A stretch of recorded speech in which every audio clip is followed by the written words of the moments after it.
Welcome into another edition of The Session with Londa and David. My name is David Austin. I'm Londa Sherwood-Austin. Welcome back. I'm super excited about this week's show, hon. Not only are we in the new studio, but you look spectacular because of your whole color temperature thing that they set up for you when you got your colors done.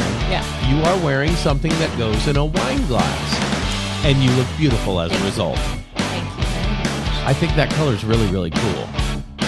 It's probably my favorite now.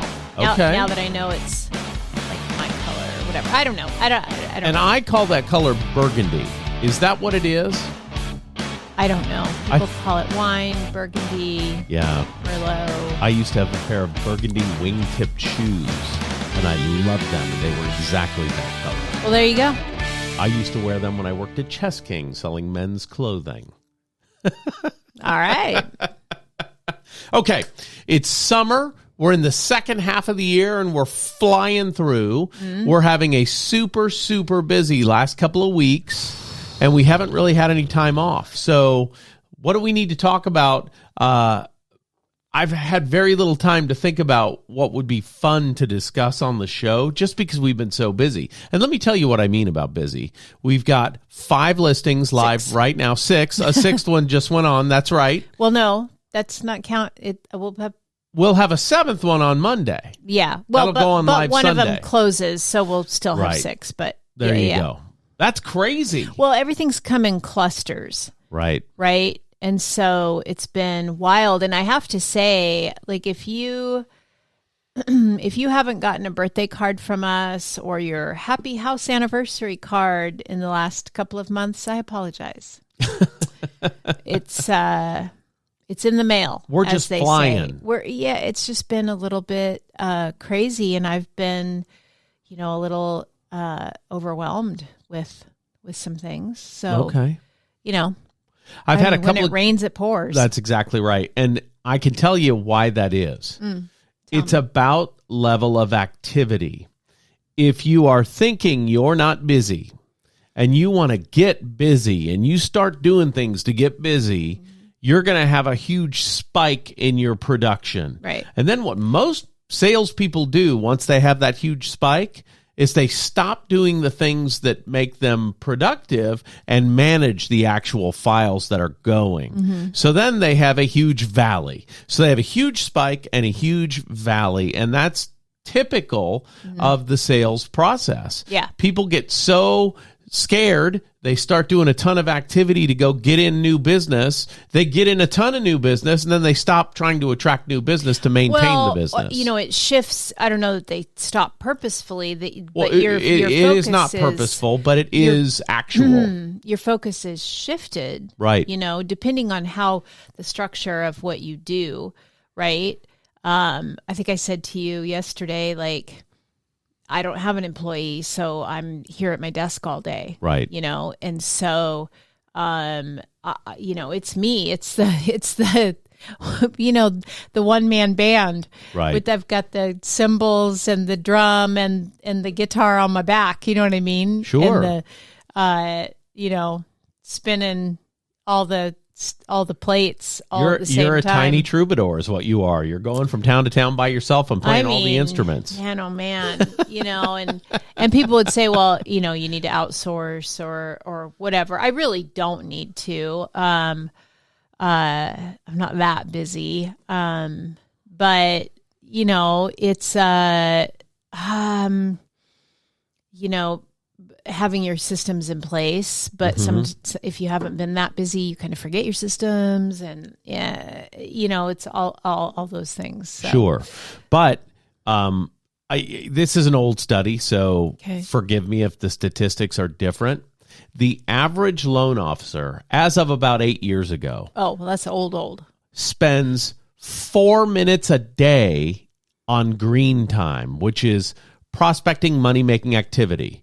They spend the rest of their day working on files, solving problems on files, not bringing in new money. Once it's in process, that's going out the door money. That's no longer new money coming in. I don't know about lending necessarily because I'm not in it, right, day to day, but I know in real estate, and I was just talking to one of our clients about this, there's so many nuances to negotiating a deal that people don't understand. You know, on Sunday, I didn't, quote, have anything to do, end quote, but just because there wasn't something on my calendar didn't mean I spent the whole day negotiating back and forth with another realtor about an inspection. Sure. And so, you know, even when and I was explaining it to the client because there's so much that we either they don't see, or it's kind of behind the curtain. These are kind of old terms that we've used in sales. You never let anyone see behind the curtain. Sure. It's, you know, the duck smooth sailing on top of the water, but paddling like crazy underneath. You never let anybody see the paddling like crazy underneath. And I think that's kind of damaged us as salespeople because consumers end up thinking, oh, well, that job is so easy. Right. I could do it. It's so easy. All you did was put a sign in my yard, and I saw you 2 months later where you picked up a check. Right. And so I do kind of let more of, or how do I want to say this? I let people see behind the curtain a little bit more than I used to, because I do think they need to see our value. And that was really proven to me in a recent transaction where the client confronted me and said, you're not doing what needs to be done to sell our house. And instead of getting mad, I did get mad. But in addition to, right, I thought maybe I'm not doing what I think I'm doing. And so I went back and looked at my time and my actions and my investments of what had gone into that particular transaction. And it turns out I had done even more than what I thought I had. Sure. But getting it all down on paper reminded me, because listen, I can be petty, and it kind of was me being petty. Like it was a conflicting values, right? In that moment where I thought, I'm going to show you. Right. And at the same time, I thought, maybe I'm not as good as I think I am, you know, like imposter syndrome almost. And so I did go back and write down every single thing. And when I got to the end of it, I remember saying, I got up at like 5 a.m. and did that. And by the time you got up, I said, they don't deserve us. They don't deserve me. They don't deserve me. Right. You know, and so I think you solve some of that problem by being a little bit more transparent with people and letting them know I'm working on your behalf. You don't have to get into a bunch of details, you know, necessarily. Sure. But if your client doesn't understand that you're always working for them, they won't understand that you're working for them. How else are they going to understand the value that you bring unless you show them a little bit of what's going on and what you're doing to problem solve? And that really is a lot of it, is problem solving. But the most recent thing that I was discussing with a client is, you know, being able to kind of, this is how I say it, and this might not be the right way to say it, but coach the other client through their realtor. Sure. And I've learned how to do that in some ways, and it's a very, I think, specialized skill. It is. There's a lot of skills. Little nuances to it, and it really has a lot to do with caring, caring about that person and understanding that, like the realtor and their client. That's really what it comes down to. Is I ask lots of questions trying to better understand that realtor, how they operate, and their client and how they operate, so that I can better speak their language. That's a good way to put it. I'm asking questions to learn the nuances of the language that they are speaking, so that I can learn those nuances and speak that language to them. Sure. I think you need to do that. And that's really what soft skills are, right? The communication between you and either the other party to the transaction or your clients. Yeah. You need to be able to communicate in their language. Yeah. You know, the old saying was speak how you want to be spoken to. And we've done a show about this. The new language is speak how your client wants to be spoken to. Yeah. Yeah. Yeah. Super important. Yeah. And, not everyone does. And there's. It's one simple question you ask when you're the buyer's agent on a transaction. And I've rarely heard realtors ask this question. Even ones you've trained, I've rarely heard ask this question, even though you've trained them to use it. What's most important to your seller? And most realtors don't know. They don't know. And they say, "Oh, the money, of course." They kind of often they're taken aback by that question. And what we're talking about, just to pull back the lens a little, is when I'm representing a buyer and I'm writing an offer to a seller, right, on behalf of my buyer, I want to know what are the most important terms of the contract to that seller. And someone listening who maybe isn't in sales would assume, well, it's the price. What do you mean? Well, there's at least, I don't know, 10, 20 different really obvious terms in a contract that you can use to negotiate. Sure. Right. And if you know how to use all of those, it's really helpful. And if make sure if you're listening and you are selling home, that your representation, your realtor does know what's most important to you. I think the best realtors are the ones who are curious. And if you're a listing agent, you would for sure talk to the client about what's most important to them. If they had like a historic home, you would want to ask. You would think, but you'd be surprised at how many people don't. They just don't know. And, sure. And somebody listening might be thinking, well, what else is there? Well, it could be timing. Sure. It could be that they need a longer than normal or average closing. Sure. It could mean they need a shorter than average closing. Right. It could be, the inspection. They don't want to do a bunch of repairs, or, they don't want to be asked to do a bunch of repairs, or it could be there's a million different little time frames that you can alter around in a contract to make your contract more desirable to a seller than another one. Right. And, we had multiple offers, 3 different multiple offers. Was that just last week? Yeah. Geez. And I won 2 of the 3. Right. And the reason that we won 2 of the 3 is that the clients who took my advice, they won. The clients have to want to win. And if the clients want to win, they will take your advice. Yeah. If the clients don't want to win and they're playing at this game of life, they say things like, well, if it's meant to be, it's meant to be. Do you know what I mean? But if it's... Hey, if you want to win, come over. If it's got to be, Red Rover, then you need Red to Rover. make it that. Do you see what I mean? Yeah. Nothing's meant to be. Oh, if it's meant to be. Yeah, I have a lot of trouble with that. But it's got to be. I have trouble with that because I know how to win. I do. And when a client says to me, well, this is what we're going to do, and you know what? If it's meant to be, it's meant to be. I struggle with that. Sure. But I also, what's funny is I also said that to a client last week.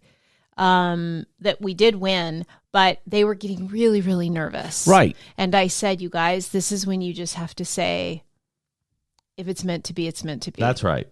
Which is why I love it when clients say things to me like, you know what? I say, are you excited? Nope, I won't be excited until I get the keys in my hand. I love working with clients like that because they are not overly emotionally invested in the transaction. Does that make sense? Yes, they are. They love it. They don't want to get their hopes up. They really hope it happens, but they're not going to be thrilled until it's done. No, that's sad to me because what it tells me is that life has taught them to not get excited because they'll be disappointed. Or could be disappointed. That's sad. I want to hug that person. Okay. That's sad. But it's also pragmatism. You know what I mean? Well, yeah, I just went to see a 3-hour movie this week, The Odyssey. Okay. Based on Homer's poem that's thousands of years old, The Odyssey. And it's you a know hero's what? journey. Once again, thank you for not making me go see that with you. But the reason I'm talking about that... I don't know if you guys could tell, but I can't sit still for 3 hours. That's true. The reason I'm talking about that, though, is because Matt Damon plays Odysseus, and he is going to finish his journey. He's not maybe gonna, I'm trying to do it. I think I might do it. Mm-hmm. He is going to finish his journey. And that's what it's all about, his determination. And a bunch of stuff happens to knock him off his path. Yeah. Knock him way off his path. But he's not stopping for any reason. He is making the wind bend to him. He's not bending to the wind, right? And that's kind of what you have to be in sales, especially in a market that you think is challenging. You have to be Odysseus and get to the west so you can honor your fallen troops. Do you know what I mean? I do. We're in it. We're in that market right now. Oh, sure. You need to be a force of nature. What statistic did I just read? Oh, shoot. Never mind.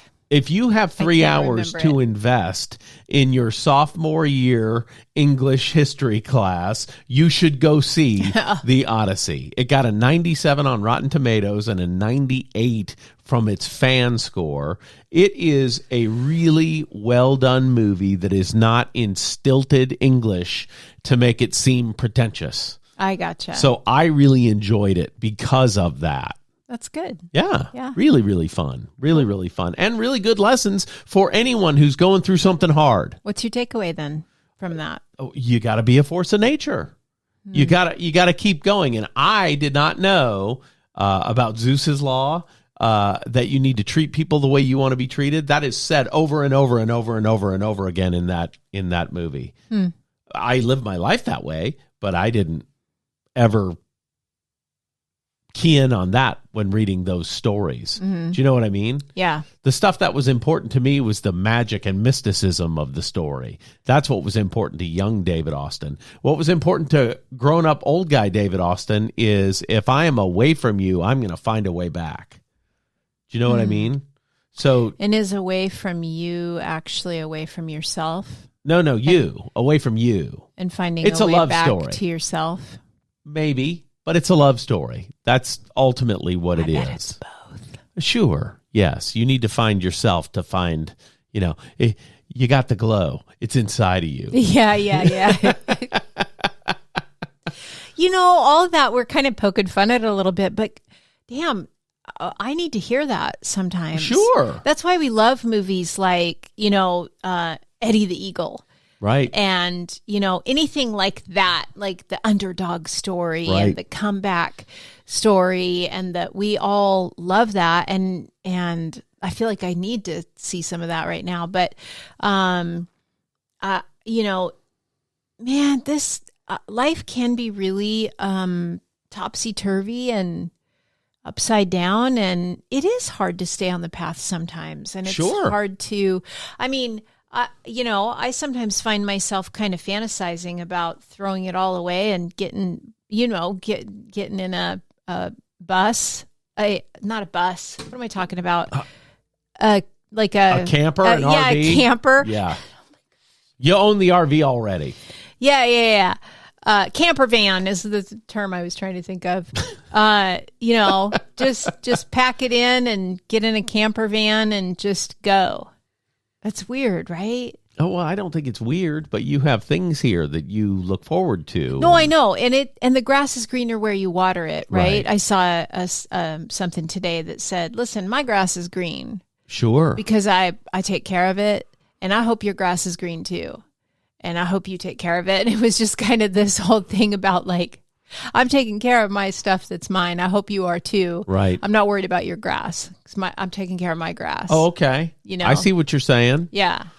HOA members don't feel that way. I feel a lot. They want you to take care of your grounds. I do feel a lot that way, especially in this year. This whole year has been a lot of just taking care of my grass, not worrying about other people's stuff. Okay. I've taken a few breaks from social media.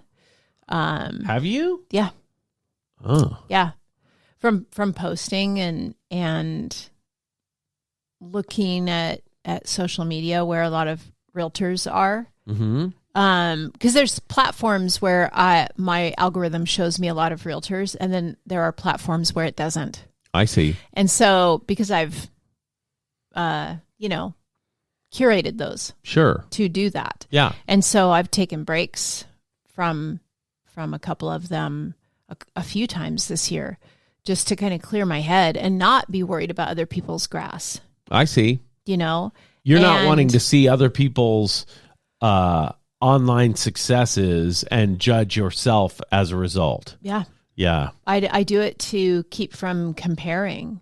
Okay. And then instead actually have conversations with people. I do this because I'm old school. This is how we used to do a phone. Sure. But having face-to-face conversations and having phone conversations with other realtors in our market has been really helpful for me to realize, like, it's just a weird market. And everybody agrees it's a weird market. It is a weird market. And the article that I read, I apologize, I can't remember where it was or where I read it, but was talking about housing prices coming down in X number of markets around the country. Mm-hmm. And, they were saying it's not anywhere near 2008, right? And how that was. So don't everybody like, oh, the crash is coming. It's not that. But there is a correction in the market, and man, it's just weird. It's not good. That's how I would categorize it. Mm-hmm. It's not good. It's not bad, but it's weird. Well, let me caution you about home values, right? Okay.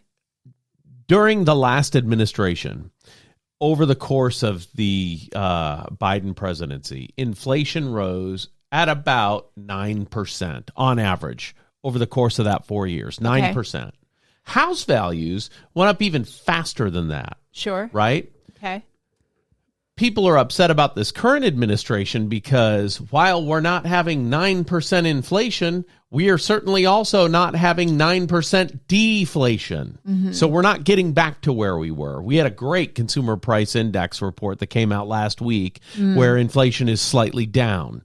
It ain't 9% down. You see what I mean? Yeah. So I would caution you to worry about home values because they artificially shot up over the last several years because of a myriad factors. Right. We had COVID, which kept interest rates lower on purpose. The federal government kept them down on purpose, even though they were talking about how they were going to raise them. Then, after COVID, we dramatically increased interest rates. So we had kind of a glut on the housing market because interest rates stayed low, and people found out staying at their houses for more time than normal, this isn't as cool as I'd like it to be. So those people during 2020 and 2021 and at the very tippy beginning of 2022 went out and bought new houses because interest rates were lower than their existing interest rates, so they could buy a cooler house and spend kind of the same money. Right? Because so many people did that, it made the cost of real estate go up because demand was so much higher. But the supply, they weren't building dramatically faster than ever before in the history of time. So everything spiked in value. Well, that was artificial and short-lived. So now values are coming back into, and this is nationally, this is not local, coming back into balance, a more comfortable balance. Yeah. Right? Markets always seek balance. Absolutely. I was watching a video today in my office sent to me by a client about equity separation. And there was one sentence in this video that I really, really liked. Okay. In 2004, 2005, every lender you talk to would talk to you about refinancing to pull out your equity so you'd have security. Okay. Equity separation is what that was. And people were saying, pull out this money, put it into a tax-advantaged investment, and you'll get a higher rate of return through that investment than you would paying the mortgage, right?